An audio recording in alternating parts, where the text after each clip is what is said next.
बहुत टाइम से मैं सोच रही थी कि मैं मक्के की रोटी और एकदम पंजाबी स्टाइल सरसों का साग बनाऊं। बट पूरा टाइम तो मेरा ईवू के आगे पीछे ही घूमने में चला जाता है। ये है मेरी ईवलू जो 1 साल की है और बहुत ज़्यादा नॉटी है, बहुत शैतानी करती है, पूरे दिन मुझे अपने आगे पीछे से दौड़ाती रहती है। तो फाइनली आज वो दिन आ गया था जब मैंने सोचा कि नहीं, अब साग बना ही लेते, क्योंकि मैं अपने मायके से ना वाइट बटर लेके आई थी और वो ख़त्म हो जाता है, उससे पहले मुझे साग बनाना ही था।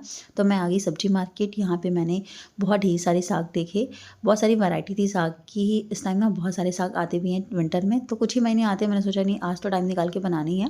ये सरसों फ्रेश नहीं था इसलिए मैंने नहीं लिया, और साथ में एक दो और सब्जी भी लेनी थी तो मैंने ले लिया। मुझे ना सब्जी मार्केट आना बहुत ज़्यादा अच्छा लगता है, क्योंकि यहाँ पे ऐसे कलरफुल सब्जियाँ देख के ना मुझे बहुत अच्छा लगता है। तो यहाँ पे मैंने लिया पालक, सरसों और साथ में मैंने लिया है बथुआ।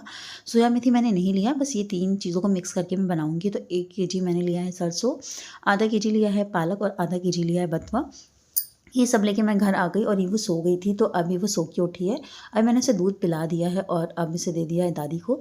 यहाँ पे सुबी आ गई है और सुबी ने फटाफट बर्तन कर लिया और किचन को क्लीन कर दिया है। सुबी किचन क्लीन करती है, बर्तन करती है और साथ में सब्जी करती है। तो मैं उसके साथ लग गई हूँ साग को साफ़ कराने में, क्योंकि मैं नहीं चाहती कि किसी पे मैं एक्स्ट्रा काम डालूँ, और साग ज़्यादा है तो टाइम लगेगा। इसलिए मैं उसके साथ बात करते करते फटाफट साग को साफ़ कर रही थी। साग बहुत ज़्यादा गंदा नहीं था, तो ये काम फटाफट हो जाएगा। और इसी टाइम पे मैंने ईवू के लिए साइड में खाना भी चढ़ा दिया ताकि वो भी पकता रहे। और अभी ईवू खेल रही है, जब तक ईवू खेलेगी तब तक मैं अपना काम फटाफट ख़त्म कर लूँगी। और बात करते करते ना काम कैसे बीत जाता है पता ही नहीं चलता। और ये सू भी ज़्यादा बात तो नहीं करती है, बट आज थोड़ा बहुत बात कर रही थी। तो फटाफट मैंने यहाँ पे सारा साग साफ़ कर लिया है, और इसे मैं 4-5 बार अच्छे से पानी से धुल के उसके बाद ही चॉप करूँगी। साग को पहले चॉप कर लेती हूँ, फिर पानी से धुलती हूँ। पहले मैं ऐसे करती थी, पर मेरी मम्मी ने कहा नहीं, पहले साग को धुल लेना चाहिए, उसके बाद काटना चाहिए। तो यहाँ पे सुबी ने इसे अच्छे से धुल लिया था। उसके बाद सुबी काट रही थी, थोड़ा सा मोटा मोटा काट रही थी, और मुझे मोटा मोटा नहीं चाहिए था, तो मैंने उससे बोला कि तुम रहन दो, मैं ही काटती हूँ। तो सारे साग को मैंने फटाफट काटा। यहाँ पे सुबी तब तक और भी काम कर रही है, जैसे लहसुन छील रही है। और यहाँ पे साग कट के रेडी हो गया था और ईवू का खाना भी बन गया था। तो मैंने साइड में ना साग को भी रख दूँगी, ताकि वो भी धीरे धीरे बॉईल होगा, क्योंकि साग में 2-3 घंटे आराम से चले जाएंगे। और यहाँ पे मैंने ईवू के लिए बनाई है ये जौ की खिचड़ी, और इसमें बहुत ढेर सारा ऐसे गाजर, बीन्स और टमाटर डाला है। मैं बहुत सारी सब्ज़ी डाल के उसे खिलाती हूँ। मैंने दलिया तो थोड़ा सा ही डाला था, जौ की दलिया देती हूँ ज़्यादातर। थोड़ा सा मैंने इसमें पानी डाल दिया है और थोड़ा लहसुन डाल दूँगी, और इसे ढककर धीरे धीरे पकने दूँगी।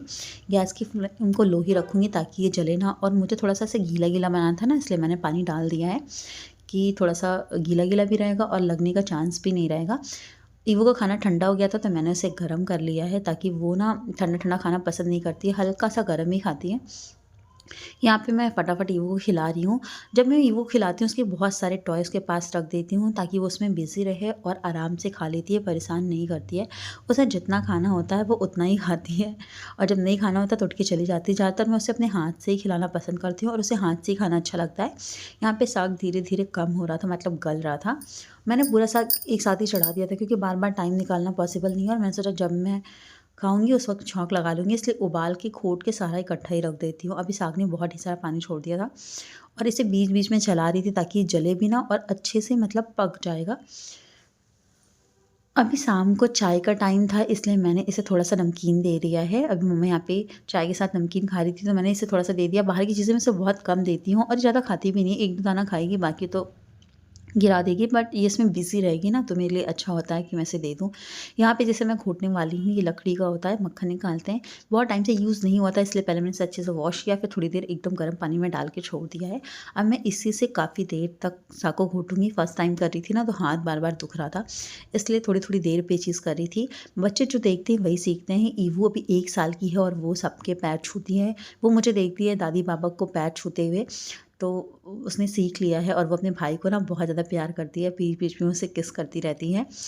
तो हमें बच्चों के सामने ना वो सारी चीज़ें करनी चाहिए जो हम अपने बच्चे को सिखाना चाहते हैं, क्योंकि बच्चे जो भी करते हैं ना वो देख के करते हैं, आपके सिखाने या बताने पे बिल्कुल भी नहीं करेंगे। वो 1 साल की है, और जो देखती है वो सब करती है।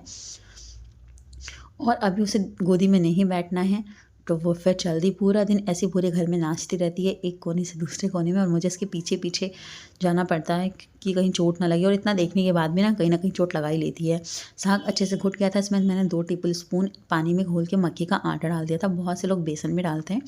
इस तरह से ना मैं फ़र्स्ट टाइम बना रही थी, अब कैसा बनेगा वो तो बाद में आपको पता चलेगा। साग को अच्छे से यहाँ पे मैंने घोट दिया था, तो साग रेडी था। यहाँ पे जो मैंने मक्के का आटा डाला है बस वो पक जाए, उसके बाद मैं गैस की फ्लेम को लो कर दूँगी। साइड में यहाँ पे मैं आटा लगा रही हूँ मक्के का, ये भी मैं अपने घर से लेके आई थी। और इसमें मैंने एकदम खौलता हुआ गर्म पानी डाल दिया है ताकि एकदम सॉफ्ट गुथे। मैं पहली बार ये साग और रोटी बनाने वाली हूँ मक्के की, इससे पहले मैं कभी भी नहीं बनाया हुआ था। बहुत से लोग साग में प्याज, टमाटर, मसाले भी डालते हैं, बट मुझे सब नहीं पसंद है। इसमें सिर्फ लहसुन, मिर्ची और हींग का ही छौंक लगाऊंगी।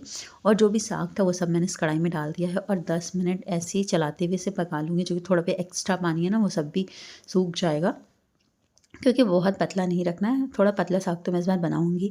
और इसमें मैं फिर डालूँगी थोड़ा सा वाइट बटर, ताकि इसका जो फ्लेवर है वो थोड़ा सा इन्हेंस हो जाए। तो मेरे मायके में ना साग तो बहुत ज़्यादा बनता है, पर मेरे ससुराल में बहुत कम बनता है। ज़्यादा लोग साग खाना पसंद नहीं करते हैं। तो आज डिनर में मैंने सिर्फ यही बनाए हैं, मक्के की रोटी और सरसों का साग। पता नहीं सबको पसंद आएगा कि नहीं। तो यहाँ पे मेरा साग जो है वो रेडी है और साइड में बना रही हूँ मक्के की रोटी। ये मैं फ़र्स्ट टाइम बना रही थी। पहले मैं सोचा कि इसे काट लूँ, फिर मैं सोचा छोड़ो, काटने की ज़रूरत नहीं, क्योंकि ऐसे ही अच्छा लग रहा है।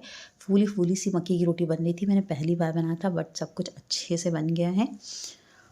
और यहाँ पे मैं ईवू को भी आज फ़र्स्ट टाइम मक्के की रोटी और सरसों का साग खिलाने वाली हूँ। एक तो सरसों का साग हेल्दी है और मक्के की रोटी भी हेल्दी है। मक्के की रोटी तो पहले भी एक बार खा चुकी है, बट सरसों के साग के साथ वो फ़र्स्ट टाइम खाने वाली है। तो यहाँ पे मैंने ईवू की डैडी की भी थाली लगा दी है और साथ में यहाँ पे ईवू का भी खाना रेडी है। तो मैं डिनर में उसे यही खिलाऊँगी। मैंने उसे साग के साथ खिलाया ना, तो वो 1-2 बाइट खाई, उसके बाद नहीं खा रही थी साग के साथ। और वो खुद से ही खा रही है। रोटी एकदम फूल गई थी ना, तो ऊपर की लेयर एकदम आराम से अलग हो रही थी और वो अपने हाथ से खा रही थी। मैंने इसमें हल्का सा वाइट बटर लगाया था और घर का ही था इसलिए लगाया।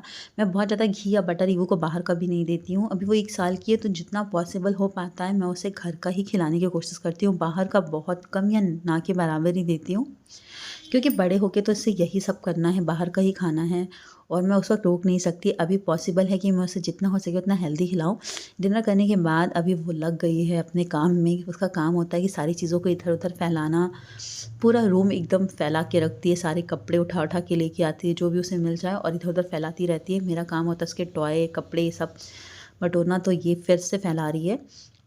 और पूरा दिन मेरा इसके पीछे-पीछे यही सब करते-करते बीत जाता है। एक बार चीज़ें सही करो, फिर ख़राब होती हैं, फिर सही करो, तो ऐसा ही दिन निकल जाता है।